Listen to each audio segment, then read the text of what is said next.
I would verify it with my mother. And she just couldn't get over it. The unfortunate thing is, try as I may, I cannot remember the first time I met Uncle Tom. Perhaps it's because I was only 4 days old, so I can be forgiven for that. The story goes, 4 days after I was born, my mom and dad brought me home from the hospital. They drove up to Erie Street. Erie Street is the name of the Michelli compound, I would call it. Grandma and Grandpa and their sons lived on the first floor. Mom, Dad, and me, the second floor. And Aunt, Uncle Bud, Audrey and Phil on the third floor. Uncle Carmen wasn't home because he was in Europe fighting the war, earning 4 Purple Hearts and a Bronze Star. Thank you very much for all that you sacrificed for our country. We'll always remember that. I'm sure Uncle Sammy was out riding his bike. And Uncle Tony came running out.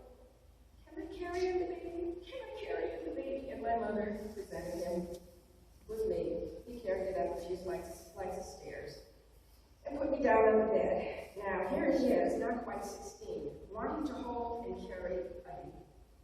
Little bitty thing that I was.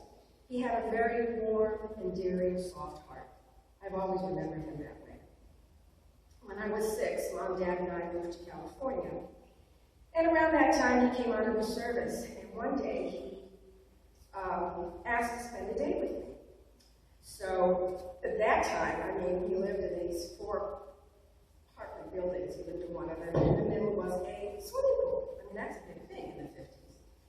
So we went swimming. I took him out to lunch. Swimming again, took him to the park. It was a 6-year-old's dream. And again, I'll say, 22, 23-year-old, who wants to spend the day with a 6-year-old? But that was Uncle Tony for you. We had a very special bond.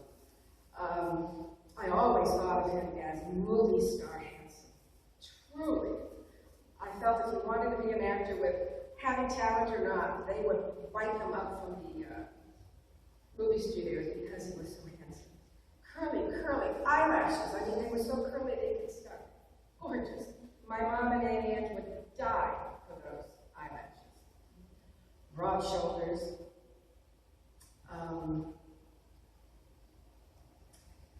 When he and Aunt Edie married, they had their first child. They honored me with being the godmother to their firstborn, which was Marilyn. So the torch was passed. I can only remember him and think now of the beautiful memories we had.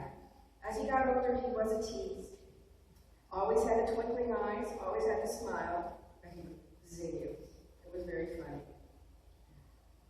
Today I could see up in heaven and Aunt and my dad rolling the meatballs. Uncle Buck stirring the sauce. Uncle Tony throwing up the pizza in the air. He's making his famous pizza. My mom is making the cannolis. Nina is in the background strumming her guitar. I'm sure it's a Beatles song. And Uncle Sammy is keeping Grandma and Grandpa amused by pouring himself and them shots of